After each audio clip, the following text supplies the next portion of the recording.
Before knights rode into glory, they first stumbled in the dirt, wrestling, bruising, and training in silence. Tonight, let us walk into their forgotten yards, where discipline was forged long before battle. Beyond the tournament field. When we think of knights, it is easy to imagine the dazzling tournaments, lances shattering in the lists, banners snapping in the wind, nobles cheering from pavilions. Yet that spectacle was only a sliver of their world, a performance meant to impress kings and ladies. Real preparation for war, the slow, grueling, private labor of shaping the body and mind into a weapon, took place far from crowds. At dawn, when the mist clung low across meadows and the fields smelled of damp earth, a young squire might be woken by the sharp voice of his master-at-arms. Sleepy eyes rubbed, aching limbs stretched, he was pushed not toward glory, but toward discipline. Stones were hauled up hillsides, not for walls, but to harden muscle. Heavy wooden swords, twice the weight of real steel, were swung endlessly until arms burned and blisters tore. To the eye of a wandering peasant, it may have looked like pointless toil, boys striking dummies made of straw, climbing ropes until their hands bled, riding horses in circles until both rider and beast were exhausted. But every stroke, every fall, every drop of sweat was a rehearsal for survival. For battle was not the gleam of a polished helm under the sun. It was the weight of chain mail soaking in rain. It was the panic of a slipping stirrup. It was the moment when a shield splintered and there was nothing left between a knight and the steel of an enemy.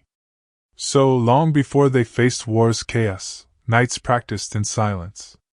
They wrestled in courtyards, swung axes at tree trunks, hurled javelins into hay bales, and trained themselves to rise again and again after being thrown to the ground. Glory was not in the training yard. Pain was. But it was there, in the unseen hours, that a knight was truly made. The weight of armor.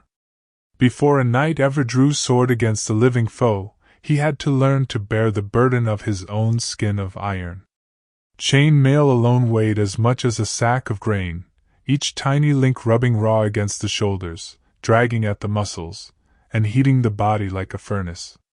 And over that came plates of steel, strapped tight until every breath felt like a negotiation.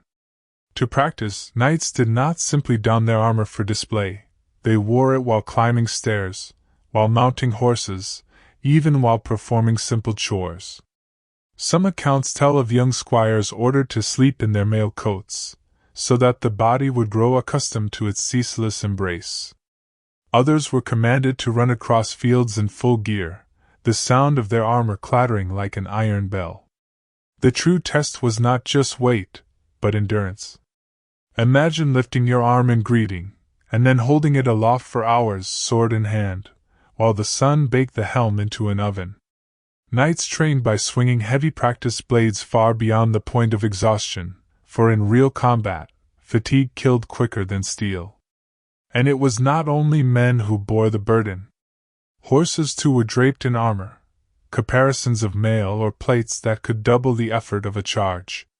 So knight and steed trained together, pacing, sweating, stumbling, and rising again, until their movements became one rhythm.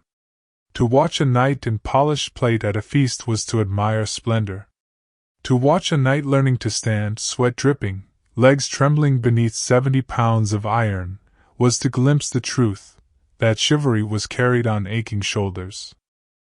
Wooden blades and blunted spears. The sword may have been a knight's symbol, gleaming in ballads and prayers, but in training it was rarely steel that met the hand.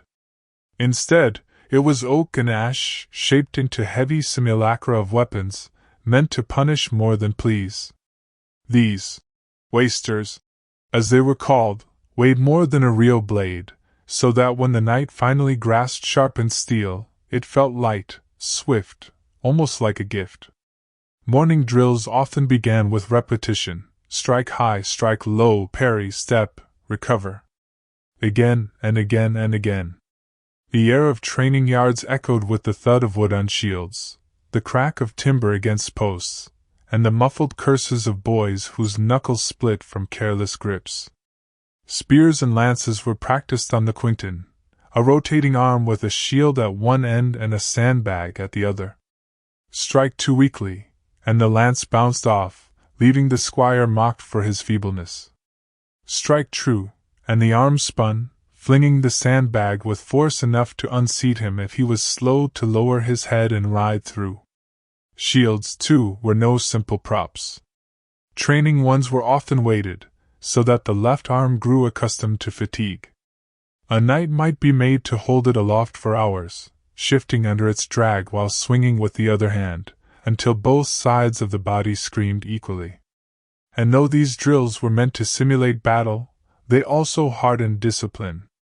The young knight learned not only how to cut, thrust, and block, but how to endure monotony, how to keep rhythm even when every muscle longed for rest. For the truth of war was not a single, shining duel. It was hours of strain before the decisive strike. Wooden weapons taught not only skill, but patience, endurance, and the knowledge that triumph often came not from brilliance, but from refusing to lower one's arms first. The brutality of the grapple. Steel could bend. Spears could shatter. Swords might be lost in the press of men or snapped against an enemy's shield. And so, every knight was taught the truth his songs would never sing. Battle could end with fists, elbows, and the crushing weight of bodies. In training yards, long before dawn's light, squires wrestled each other on packed dirt until their faces were streaked with mud and sweat. They were taught holds and locks, how to twist an arm until it yielded, how to throw a man from his feet by using his own momentum. A favorite exercise was to fight in armor without weapons, learning to trip, to shove, to pin an enemy despite the iron shell both men wore. There was little romance in these lessons. Masters barked orders as boys slammed to the ground, ribs bruised beneath mail, breath knocked from lungs. The wrestling was brutal, exhausting, but essential. For in the chaos of melee, knights often found themselves chest to chest, too close to swing a sword. In such moments, knowing how to drive a dagger into a visor slit, or how to use sheer force to topple a foe, could mean the difference between triumph and death. Some manuals survive from the late Middle Ages, filled with sketches of knights grappling like wrestlers, demonstrating throws, trips, even choking holds. They show that beneath the splendor of justs and banners lay an art closer to the tavern brawl than to poetry. And so, wrestling forged not only strength, but resilience. It taught a knight that even when stripped of weapon and mount, he was never stripped of skill. His body itself could be sharpened into a weapon. Mastering the warhorse. No knight was complete without his horse. The destrier, bred for power rather than speed, was as much a weapon as any blade. Yet such strength was useless if not mastered, and so training in horsemanship consumed countless hours of a knight's youth. From boyhood, squires learned to ride bareback, gripping with thighs alone, urged to remain seated even as older boys tried to drag them down. They were taught to leap to the saddle in full armor, to guide their mount with the faintest tug of reins or press of knee. For on the battlefield, a knight's hands had no luxury to fumble. They were for shield and lance, not constant correction. Exercises were devised to test balance and control. A squire might be ordered to pick coins from the ground while galloping past, or to weave through barrels at high speed, forcing both rider and beast to move as one. In some cases, young men practiced with weighted sacks slung across the saddle, meant to mimic the shifting mass of armor and weapons. Then came the combat drills. The horse had to learn to charge straight into chaos, into clashing steel, the cries of wounded men, even fire. So squires trained by riding at straw dummies, thrusting with lances, wheeling sharply to strike again. Some accounts tell of trainers waving banners or banging pots, accustoming the animals to noise so they would not rear or bolt when battle's fury began. The bond between knight and warhorse was no small thing. These beasts were not mere tools, but companions, sometimes given names sung in family songs. A destrier could cost more than land itself, and was guarded with the care one gave to kin. Thus, horsemanship was not about grandeur, nor even grace. It was about forging a partnership so seamless that, when the charge came, horse and rider surged forward as a single body, an ironclad man on a mountain of muscle, unstoppable unless struck down together. The trial of endurance. If skill made a knight sharp, endurance kept him alive. Battles rarely ended in minutes. They dragged through hours of mud, thirst, and aching limbs. To prepare, knights trained their bodies to endure not just blows, but the unrelenting weight of time. A squire might be ordered to run miles across uneven fields while clad in armor, the metal biting into his shoulders, sweat pooling under his tunic. Others were told to hold shields aloft until their arms shook uncontrollably, the wood and leather growing heavier with each passing breath. Rope climbing, stone lifting, and endless drills under the noonday sun tested not only strength, but will. Pain was expected. Some masters deliberately pushed their pupils to collapse, only to command them to rise again. A knight who could not stand after falling once was a dead man on the field. Endurance was as much mental as physical, the ability to keep moving forward even as the body screamed for rest. There was also the endurance of hunger and thirst. Campaigns often meant long marches with little food, and so young men were sometimes rationed sparingly in training. Bread hardened like stone, thin broth, and water tinged with iron from the well, these were the feasts that steeled them. But perhaps the cruelest exercise was repetition. Hour after hour of the same strikes, the same thrusts, the same parries until muscle no longer thought, it simply obeyed. To outsiders, it looked monotonous, dull. To knights, it was survival. When the mind faltered, the body still remembered. Endurance was not glory. It was blisters, bruises, calluses, and exhaustion. Yet it was in these trials that knights discovered their true strength, not in the brilliance of a single strike, but in the stubborn refusal to yield when the body begged for surrender. The chaos of mock battles. If drills and sparring honed precision, mock battles taught chaos. No amount of perfect strikes against a straw dummy could prepare a knight for the roar of a melee, the confusion of dust and shouting, the sudden shove of an unseen foe. And so, training yards gave way to war games. On open fields, squires were divided into teams, armed with blunted swords, shields, and spears. Their task was simple: overwhelm the other side. But what began as practice often dissolved into real fury, bruises turning purple, teeth cracking, bones sometimes breaking. The masters allowed it, for pain was the truest teacher. These melees were designed to strip away illusions. One moment, a squire fought shoulder to shoulder with his comrade. The next, the comrade was shoved aside, and he found himself surrounded.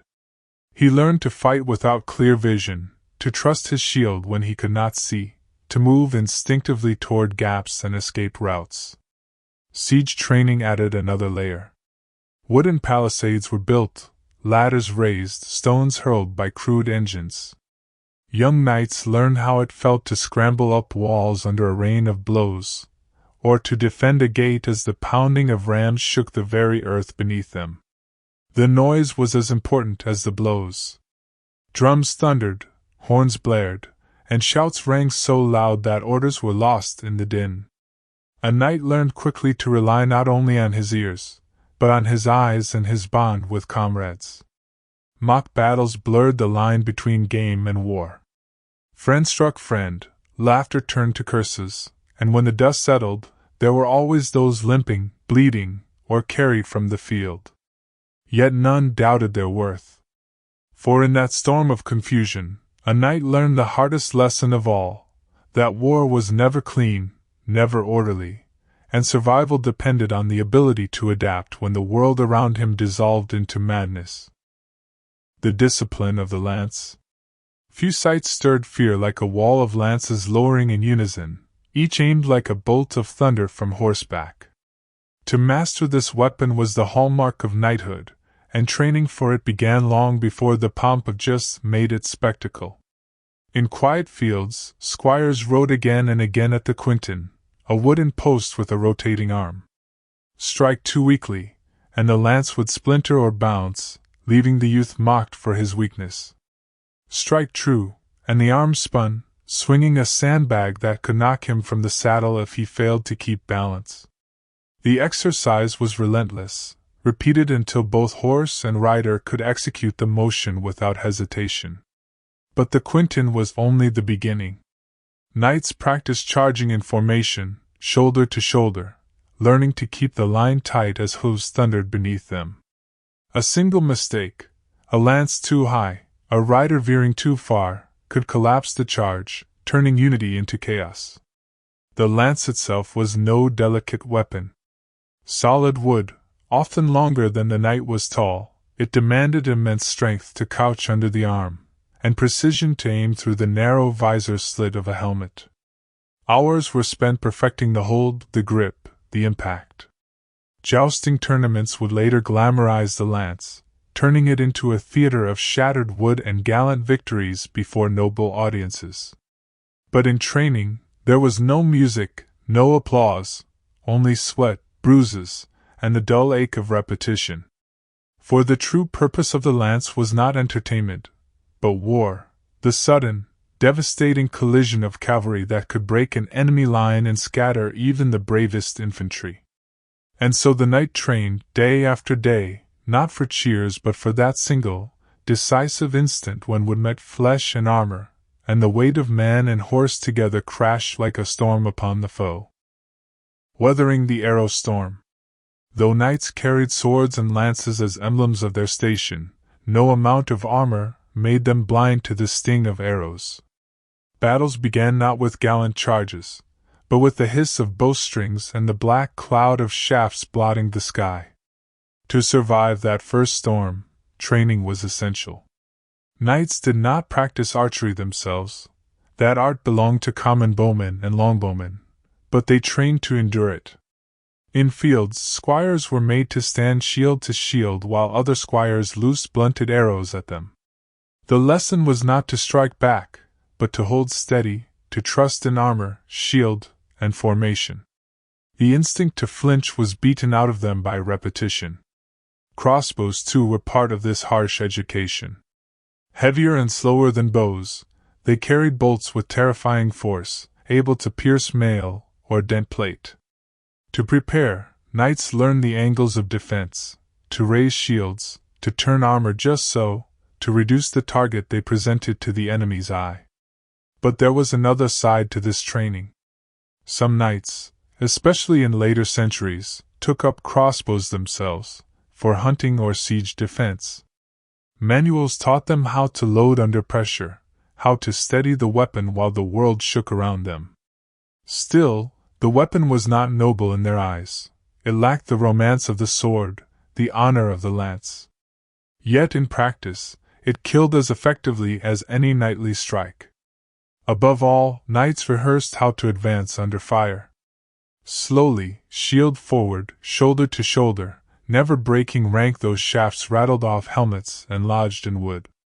Those who turned back in fear were shamed, for in the field there would be no pause, only the long, dreadful march until arrows gave way to steel.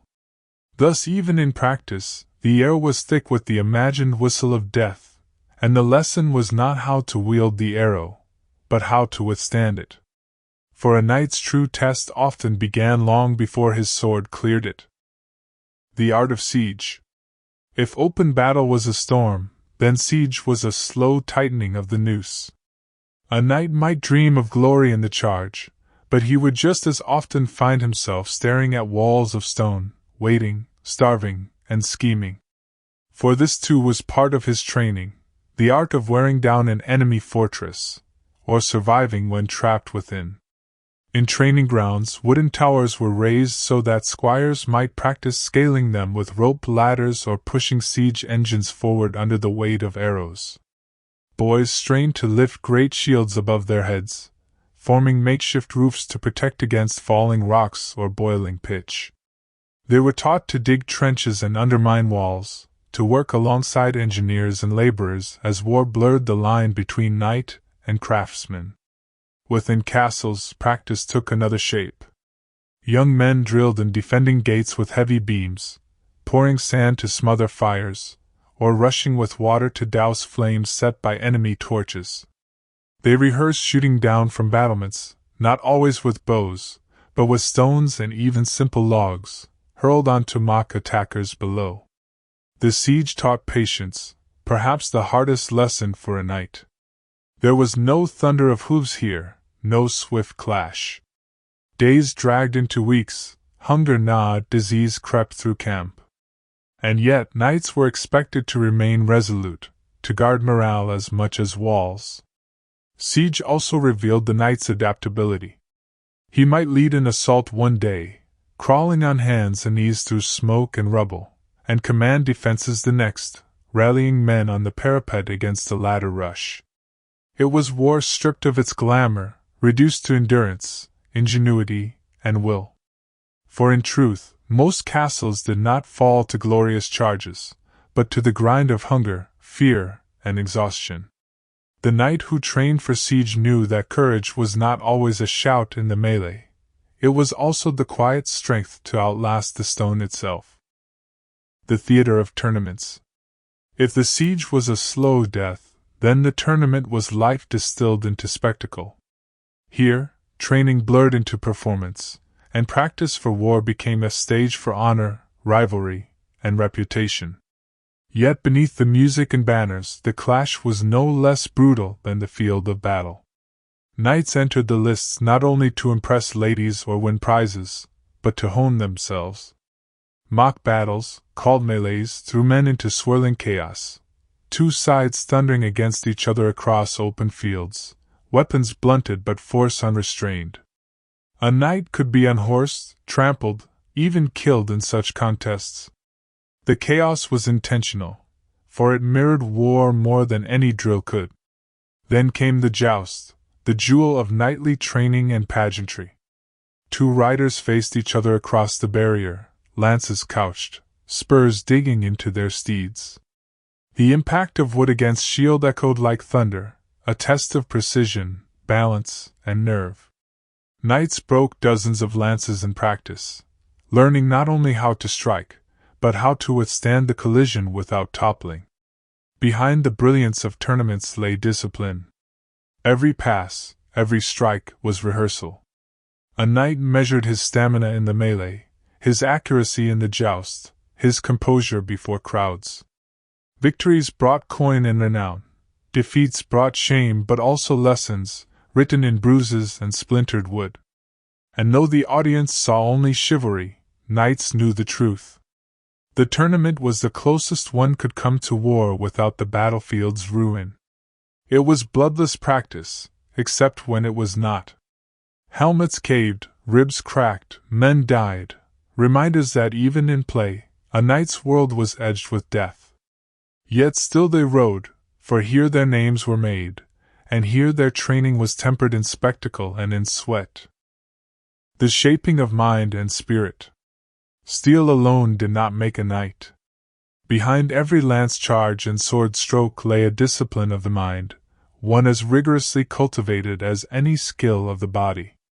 Training halls and tiltyards forged strength, but chapels and chambers of instruction forged character, or at least the semblance of it. From youth, squires were taught to memorize prayers, to hear mass before dawn, and to regard their weapons as more than tools of killing. A sword, for instance, was to be drawn with reverence, its cross-shaped hilt a reminder of divine duty. Before battle, knights swore oaths not merely to their lords, but to God himself. Their training pressed into them the idea that courage without faith was recklessness, and victory without virtue was hollow. Discipline, too, was drilled relentlessly.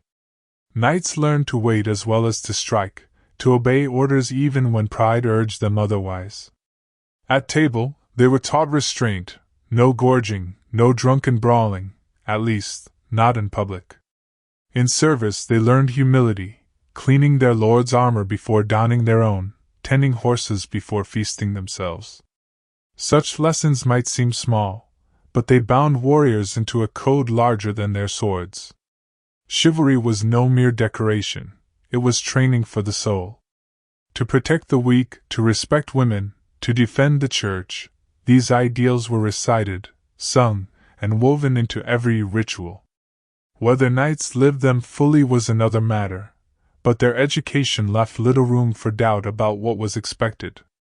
For war could turn men savage.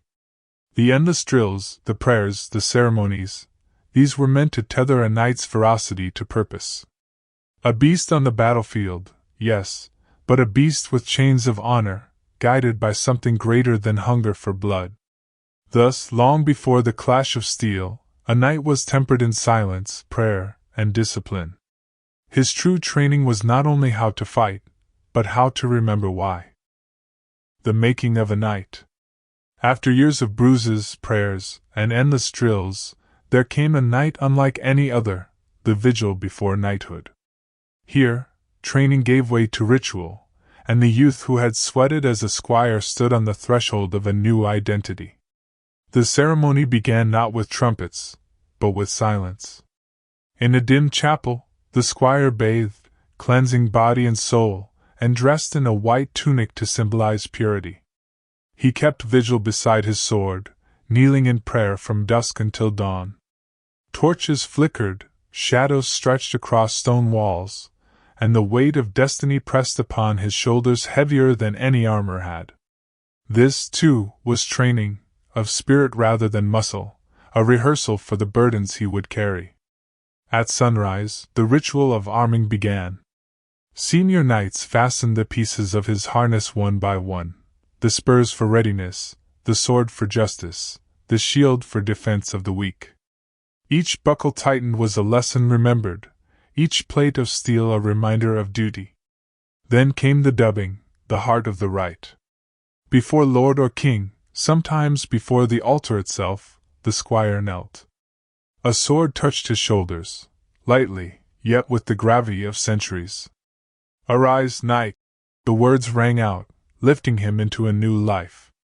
For some tears welled, for others pride blazed. But all understood, this was no mere ceremony. It was the final lesson of their training, that knighthood was not earned in jests or drills alone, but in devotion to ideals that were greater than flesh and steel. And so, amid banners, prayers, and feasting, a new knight was made, not simply a fighter, but a bearer of tradition, bound by vows as strong as iron. The trial of first battle. No amount of drills, tournaments, or vigils could truly prepare a knight for the first clash of war. The lessons of the yard became ghosts in the mind, drowned beneath the roar of horns, the earth-shaking thunder of hooves, and the unearthly scream of men needing steel. For many young knights, that first ride to battle was dizzying. The armor felt heavier than ever, the visor a cage of narrow sight. Horses quivered beneath them, sensing the fear in their riders. Around them banners snapped in the wind, holy relics raised high, priests shouting blessings that mixed with the distant whistle of arrows. And then, impact. The world collapsed into chaos. A knight's lance struck, or shattered, or missed entirely, leaving him fumbling for sword or mace. Enemies loomed from every side, their faces blurred by helms, their strikes relentless. The practice yard's wooden quinton never screamed when struck, the target dummies never bled. But here, every motion carried consequence. A misstep meant death. Many froze, some faltered, yet the training remained like an anchor beneath panic. Grip steady, shield up, press forward, those old drills whispered in muscle and memory. Hours of grappling taught the young knight how to stay on his feet even when struck. The rhythm of horsemanship kept his mount moving when fear urged it to rear. He remembered the discipline of formation, holding his place beside his brothers in arms rather than charging blindly. And slowly, through the storm, came realization: the training had not been for victory, but for survival. Each bruising lesson, Each prayer, each sleepless night had prepared him not to triumph easily, but to endure. When the dust settled, whether he stood bloodied but alive, or lay wounded yet breathing, the young knight knew he had crossed the threshold. He was no longer merely trained, he was proven. Legacy of the training ground. When the wars quieted and the banners were furled, the lessons of the training ground did not vanish. Older knights, their hair silvered beneath battered helmets, often sat in castle halls or monastery cloisters, retelling the drills and hardships of their youth to squires eager for tales of glory. Yet their stories rarely dwelt on victories. Instead, they spoke of bruises, of patience learned under weight of armor, of humility taught in silence before the altar. For many, the training became a kind of scripture. Wrestling had shown them that strength could be toppled by cunning. The quinton had taught precision in the midst of chaos. Siege drills had instilled endurance, and tournaments had revealed both the sweetness of triumph and the sharp bite of failure. Above all, the vigil before knighthood had imprinted upon their souls the truth that a knight's greatest battle was not against flesh and blood alone, but against fear, pride, and despair. Some knights passed these lessons to their sons or squires, others to parchment, their wisdom preserved in illustrated manuals of combat and chivalry. Even when the age of knights waned, replaced by gunpowder and new armies, the spirit of their training endured, in discipline, in ceremony, in the very idea that war demanded more than brute force.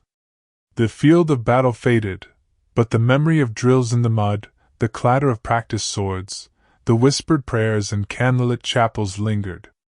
They became part of the great legend of knighthood, a tale of men shaped not only by iron and sweat, but by the unseen forge of patience, faith, and relentless practice. Thus, the knight's training lived on, less in the victories carved into chronicles, and more in the quiet endurance that made those victories possible. For every gallant charge sung in ballads had been born in the sweat and silence of the yard, long before the eyes of the world ever looked upon it.